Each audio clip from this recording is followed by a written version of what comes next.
on a very happy note, last week, Tuesday, Arise Exchange and Senior Business Anchor Boason Omofaye won the 2023 African Energy Media Award in Cape Town, South Africa, during the African Energy Week. Boason was conferred the award at the gala dinner and award ceremony to celebrate the remarkable achievements and pioneering efforts of leading professionals and organizations in Africa's energy sector. Joining us now is the award winner himself, Boason Omofaye. Good morning, Boason. It's so good to see you and good congratulations. Thanks for having me here. Thanks for bringing me on your show. This is a heavy one, I have to say. Very. Heavy in terms of the weight heavy of the award and literally heavy in terms of the plaque, given to you. Yes. So, excellent. Yes, which we got. Yeah. And I'm happy to announce that concerning this award, Boason has fulfilled all implications possible. Yes. That's the most important thing. He has fulfilled all implications. No, this is fantastic. This is fantastic. Interesting. Boason, you deserve this because I've known Yes. Boason for years. His commitment to conversation about business and finance has been excellent over the last 15, 20 years or so. It's unbelievable. He hasn't got he's not showing the gray hair, but he's looking young. No, just went to the barber shop last night. Okay. But shows that he is excellent at doing this. In Africa, thank you very much, I don't think everyone. there's competition for you. So Brilliant. this confirms it. Well done. So a few questions for you, and I'm sure that coming from that, they say the reward for hard work is more work. So I hope you know that the work has just become even more now. But what are some of the considerations by the Africa Energy Chamber towards this award for you on behalf of Arise News? Well, the consideration for four of us was how much we are contributing as news organizations into the whole African energy future. The whole idea was how's the media bringing the important news into conversation on a daily basis. Energy is that very huge topic right now anywhere in the world, and you folks been talking about Nigeria's refineries. I'll get to that in about a minute. What the other Africans are doing and why we need to ramp up very quickly. If not, they're going to take our lunch, if possible dinner.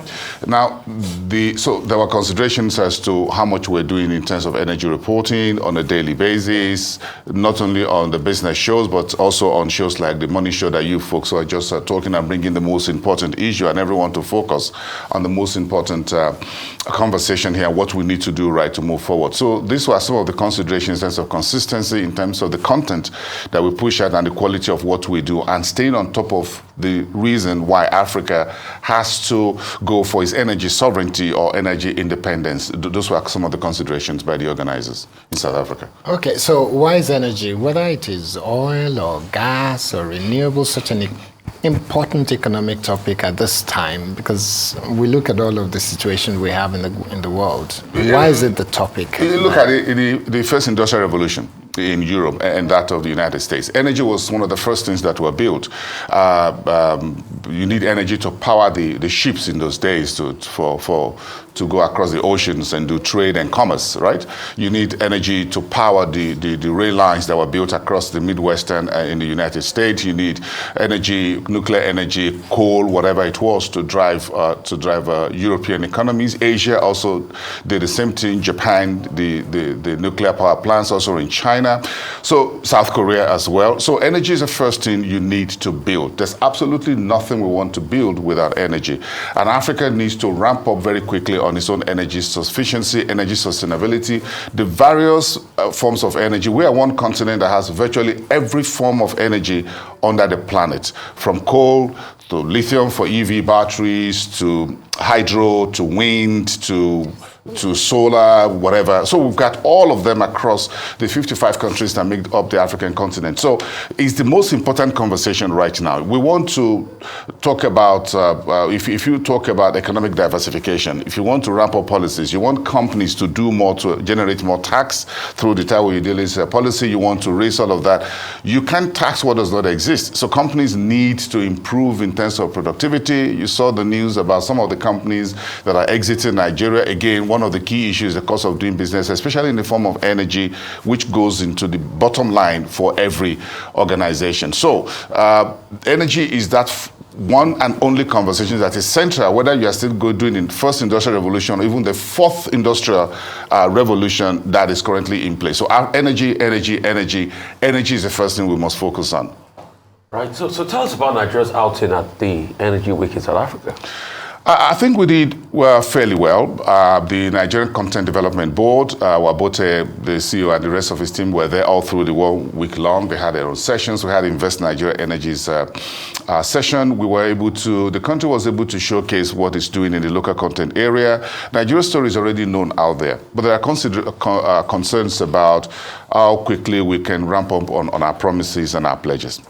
How we're going to stop oil theft. That was one consideration, one concern raised. How quickly can we turn opportunities, promises to deliverables?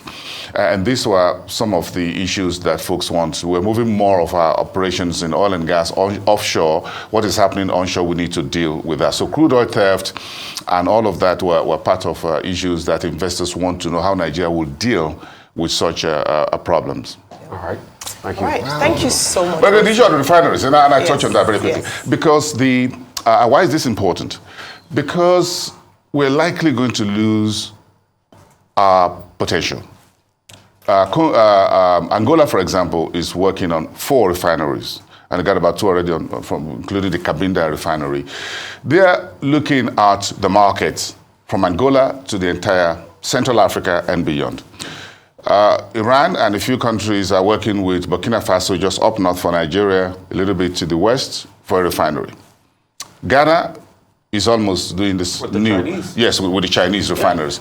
So all around us, countries are popping up with refineries. Niger Republic is also up there, yes. So the whole idea that we're going to get these 4 government-owned refineries and the Dangote refinery up and running, if every day, every second we delay, others are not going to sit down and go to sleep because Nigeria is going to build the largest refinery in Africa and the world. Let's go and sleep. When they are done, they'll bring us fuel. No, it's a competitive business world of energy. So if we don't build these refineries, if we don't repair them, by the time we are ready to go on stream, they are already taking our market share. So we may just be left with the 200 million of us in here, while the export market that ought to fetch us some effects in terms of exporting this fuel would have been taken over by other regional players. Almost every day, one new country in Africa is discovering oil. Ivory Coast, Senegal, Equatorial Guinea, Gambia, South Africa. Everybody discovering oil and gas on a daily basis. So by this time next year, the members of the African Petroleum Producer Organization would have gone from about 7 to about 15 or more. Everybody's joining because everybody's discovering it.